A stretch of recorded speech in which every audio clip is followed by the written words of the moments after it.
ಸ್ನೇಹಿತರೆ, 888 creations YouTube ಚಾನಲ್ಗೆ ಸ್ವಾಗತ. ಗಿಚ್ಚಿಗಿಲಿಗಿಲಿ ಕಾಮಿಡಿ ಶೋ ಮೂಲಕ ಸದ್ದು ಮಾಡಿದ ಹಾಸ್ಯ ನಟ ಚಂದ್ರಪ್ರಭಾ ಇವರ ಕಾಮಿಡಿ ಡೈಲಾಗ್ಗಳನ್ನು ಇಷ್ಟಪಟ್ಟವರು ಇದ್ದಾರೆ. ಅದೇ ಮತ್ತೆ ಕೆಲವರು ಟೀಕೆ ಮಾಡಿದ್ದಾರೆ. ಆದರೆ ಯಾವುದೇ ಕಾಮಿಡಿ ಶೋದಲ್ಲಿ ಚಂದ್ರಪ್ರಭಾ ಇದ್ದರೆ ಅಲ್ಲಿ ನಗುವಿಗೇನು ಕೊರತೆ ಇಲ್ಲ. ಡಬಲ್ ಮೀನಿಂಗ್ ಡೈಲಾಗ್ ಹೇಳ್ತಾರೆ ಅನ್ನೋ ಆರೋಪ ಮಾಡುತ್ತಲೇ ಆ ಶೋ ಎಂಜಾಯ್ ಮಾಡಿದವರು ಬಹಳಷ್ಟು ಜನ ಇದ್ದಾರೆ. ಕಳೆದ 10 ವರ್ಷಗಳಿಂದ ಕಲರ್ಸ್ ಕನ್ನಡದ ಕಾಮಿಡಿ ಶೋದಲ್ಲಿ ಚಂದ್ರಪ್ರಭಾಗೆ ಒಳ್ಳೆಯ ಅವಕಾಶಗಳು ಸಿಕ್ಕಿದ್ದವು. ಆದ್ರೀಗ ಕಳೆದ 6 ತಿಂಗಳಿಂದ ಅವರಿಗೆ ಕಾಮಿಡಿ ಶೋ ಸಿಗಲಿಲ್ಲ. ಅವಕಾಶಗಳು ಇಲ್ಲದೆ ಅವರು ತಮ್ಮ ಹಳೆಯ ವೃತ್ತಿಗೆ ಮರಳಿದ್ದಾರೆ. 17 ವರ್ಷಗಳ ಹಿಂದೆ ಗಾರೆ ಕೆಲಸ ಮಾಡುತ್ತಿದ್ದ ಚಂದ್ರಪ್ರಭಾ ಮತ್ತೆ ಅದೇ ವೃತ್ತಿಗೆ ಮರಳಿದ್ದಾರೆ. ಕಳೆದ 2 ತಿಂಗಳಿಂದ ಬೆಂಗಳೂರು ತೊರೆದು ಹುಟ್ಟೂರು ಸೇರಿಕೊಂಡಿದ್ದಾರೆ. ಅಲ್ಲಿ ಕಳೆದ 2 ತಿಂಗಳಿಂದ ಗಾರೆ ಕೆಲಸ ಮಾಡಿಕೊಂಡಿದ್ದಾರೆ.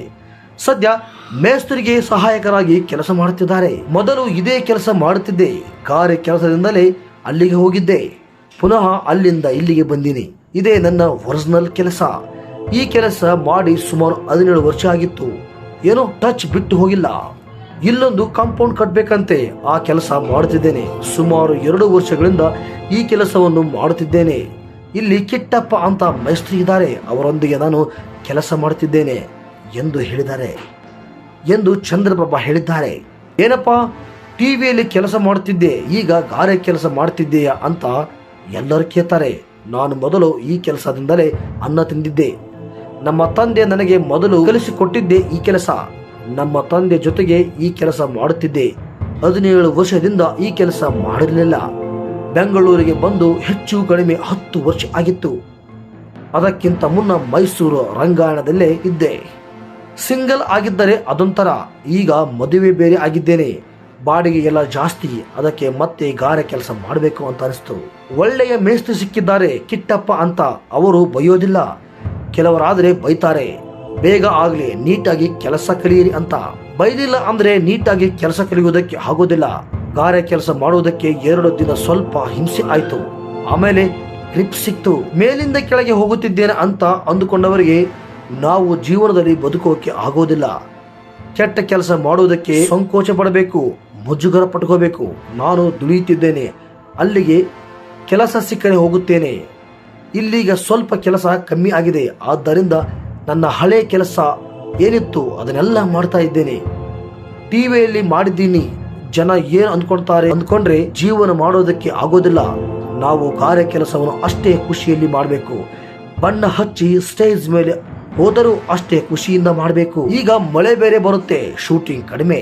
ಸಿಕ್ಕಿದ ಆಫರ್ಗಳು ಪೋಸ್ಟ್ಪೋನ್ ಆದವು ಅಂತ ಸುಮಾರು ಜನ ಹೇಳಿದರು. ಸುಮ್ಮನೆ ಯಾಕೆ ಕೂರೋದು, ಆರಾಮಾಗಿ ಗಾರೆ ಕೆಲಸ ಮಾಡುವುದು ಅಷ್ಟೇ ಎಂದು ಗಾರೆ ಕೆಲಸ ಆಯ್ಕೆ ಮಾಡಿಕೊಂಡಿದ್ದಕ್ಕೆ ಕಾರಣ ಹೇಳಿದ್ದಾರೆ. ಲಾಕ್ಡೌನ್ ಇದ್ದಾಗ ಆಗ ಬೆಂಗಳೂರಿನಲ್ಲಿ ಇದ್ದವನು ಊರಿಗೆ ಬಂದಿದ್ದೆ. ಅಲ್ಲೂ ನಾನು ಒಂದು ಅಂಗಡಿಯಲ್ಲಿ 500 ರೂಪಾಯಿಗೆ ಕೆಲಸ ಮಾಡಿದೆ. ಆಗ ನಾನು ಕಲರ್ಸ್ ಕನ್ನಡದಲ್ಲಿ ಮಾಡುತ್ತಿದ್ದೆ ಕೆಲಸನ. ಸರ್, ನೀವು ಟಿವಿಯಲ್ಲಿ ಬರೋರು ಅಂದ್ರು. ಇಲ್ಲ ಕೊಡಿ, ಕೆಲಸ ಮಾಡ್ತೇನೆ ಅಂದೆ. ನಿಮಗೆ ಸಿಗುವಷ್ಟು ಹಣ ಕೊಡುವುದಕ್ಕೆ ಆಗೋದಿಲ್ಲ ಅಂದ್ರು. ನಿಮಗೆ ಎಷ್ಟು ಕೊಡುವುದಕ್ಕೆ ಆಗುತ್ತೋ ಅಷ್ಟು ಕೊಡಿ ಎಂದು ಲಾಕ್ಡೌನ್ ಸಮಯದಲ್ಲಿ ಬೆಂಗಳೂರಿನಲ್ಲಿ ಕೆಲಸ ಮಾಡಿದ್ದೆ. ಈಗ ಗಾರೆ ಕೆಲಸ ಮಾಡೋಣ ಅಂತ ಅನಿಸ್ತು. ಯಾಕಂದ್ರೆ ಪ್ರತಿದಿನ ಕೆಲಸ ಮಾಡುತ್ತಿದ್ದೇನೆ ಅಂದ್ರೂ ಪ್ರತಿದಿನವೂ ಕೆಲಸ ಸಿಗುತ್ತೆ. ಇಲ್ಲಿ ಗಾರೆ ಕೆಲಸ ಮಾಡಿದರೆ ದಿನಕ್ಕೆ 1000ದಿಂದ 1200 ರೂಪಾಯಿ ಸಿಗುತ್ತೆ.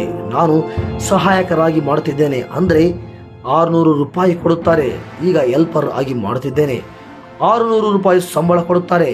ಈ ಇರುವ ರೂಲ್ಸ್ ಏನಂದ್ರೆ ಬೆಳಗ್ಗೆ ತಿಂಡಿ, ಮಧ್ಯಾಹ್ನ ಊಟ ಕೊಡುತ್ತಾರೆ. ಕೆಲಸ ಮುಗಿದ ಬಳಿಕ ಎಣ್ಣೆ ಕುಡಿಯುವವರಿಗೆ ಎಣ್ಣೆ ಕುಡಿಸ್ತಾರೆ. ಬೆಳಗ್ಗೆ 8:30ಕ್ಕೆ ಕೆಲಸ ಶುರುವಾಗುತ್ತೆ ಎಂದು ಗಾರೆ ಕೆಲಸದ ಬಗ್ಗೆ ಹೇಳಿಕೊಂಡಿದ್ದಾರೆ. ಜನರು ಏನ್ ಮಾತಾಡ್ತಾರೋ ಆ ಕಡೆಗೆ ಕಿವಿ ಕೊಡುವುದಕ್ಕೆ ಹೋಗಬಾರ್ದು. ಇದು ನಮ್ಮ ಬದುಕು. ಒಂದು ಒಳ್ಳೆ ದಾರಿಯಲ್ಲಿ ಹೋಗ್ಬೇಕಾದ್ರೆ ತುಂಬಾನೇ ಕಷ್ಟ. ಅವರು ಹಾಗಂತಾರೆ ಅಂತ ಅಂದ್ರೆ ಜೀವನದಲ್ಲಿ ಬದುಕೋಕೆ ಆಗೋದಿಲ್ಲ. ಏರಿಳಿತಗಳು ಇದ್ದಾಗಲೇ ಬದುಕಿಗೊಂದು ಅರ್ಥ ಸಿಗೋದು.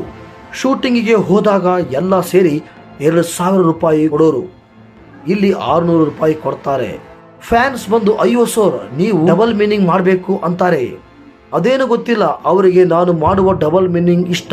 ಡ್ಯಾನ್ಸ್ ಡಬಲ್ ಮೀನಿಂಗ್ ಅದೇ ಇಷ್ಟ. ಇದುವರೆಗೂ ನಾನು ಯಾವುದರಲ್ಲಿ ಡಬಲ್ ಮೀನಿಂಗ್ ಮಾಡಿದ್ದೇನೋ ಅದು ಇಷ್ಟ, ಯಾವುದು ಮಾಡಿಲ್ಲವೋ ಅದು ಇಷ್ಟವಿಲ್ಲ. ಎಷ್ಟೋ ಜನ ಬೈತಾರೆ, ಆದ್ರೆ ಮಿಲಿಯನ್ ಗಟ್ಲೆ ವಿಡಿಯೋ ಓಡುತ್ತೆ. ಜನಕ್ಕೆ ಅದೇ ಬೇಕಲ್ಲ ಎಂತಾರೆ ಚಂದ್ರಪ್ರಭಾ.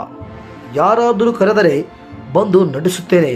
ಇಲ್ಲ ಅಂದ್ರೆ ಇಲ್ಲೇ ಸೆಟ್ಲ್ ಆಗ್ತೇನೆ. 6 ತಿಂಗಳಾಯಿತು, ನಮ್ಮ ಹಣೆ ಬರಹವೇ ಸರಿವಿಲ್ವೇನೋ. ಈ ವರ್ಷ ನನಗೆ ಅವಕಾಶಗಳೇ ಕಡಿಮೆ ಆಗಿದೆ. ಅದು ನನಗೆ ಬಹಳ ನೋವಿದೆ. ಅದು ಏನಕ್ಕೆ ಅಂತಾನೆ ಗೊತ್ತಿಲ್ಲ. ಒಂದು ಟೈಮ್ನಲ್ಲಿ 60-70 ಸಿನಿಮಾ ಮಾಡ್ತಿದ್ವಿ. ಈಗ 1 ವರ್ಷಕ್ಕೂ 1 ಸಿನಿಮಾ ಕೂಡ ಆಗೋಲ್ಲ, 1 ಸೀರಿಯಲ್ ಮಾಡಿಲ್ಲ. ಜೀವನ ಬಹಳ ಜುಗುಪ್ಸ ಆದಂತೆ ಆಗಿಬಿಟ್ಟಿದೆ ಎಂದು ಬೇಸರ ಹೊರಹಾಕಿದ್ದಾರೆ ಚಂದ್ರಪ್ರಭಾ ಅವರು. ಸ್ನೇಹಿತರೆ ಮತ್ತು ನನ್ನೆಲ್ಲ ಬಂಧುಗಳೇ, ಈ ವಿಡಿಯೋ ನಿಮಗೆ ಎಲ್ಲರಿಗೂ ಮೋಟಿವೇಶನ್ ಆಗುತ್ತೆ ಅಂತ ಅನ್ಕೊಂಡಿದ್ದೀನಿ. ಯಾರೆಲ್ಲ ನಮ್ಮ ಯೂಟ್ಯೂಬ್ ಚಾನಲ್ಗೆ ಸಬ್ಸ್ಕ್ರೈಬ್ ಆಗಿಲ್ಲ, ದಯವಿಟ್ಟು ಈ ಕೂಡಲೇ ಸಬ್ಸ್ಕ್ರೈಬ್ ಆಗಿ ಸಪೋರ್ಟ್ ಮಾಡಿ. ನಿಮ್ಮದೇನೇ ಅನಿಸಿಕೆ ಇದ್ರೂ ನಮ್ಮ ಕಾಮೆಂಟ್ ಬಾಕ್ಸ್ ಅಲ್ಲಿ ತಪ್ಪದೆ ಕಾಮೆಂಟ್ ಮಾಡಿ. ಮತ್ತೆ ಮತ್ತೊಂದು ಹೊಸ ವಿಡಿಯೋದಲ್ಲಿ ಸಿಗೋಣ. ಅಲ್ಲಿವರೆಗೂ ಎಲ್ಲರಿಗೂ ಥ್ಯಾಂಕ್ಸ್ ಫಾರ್ ವಾಚಿಂಗ್.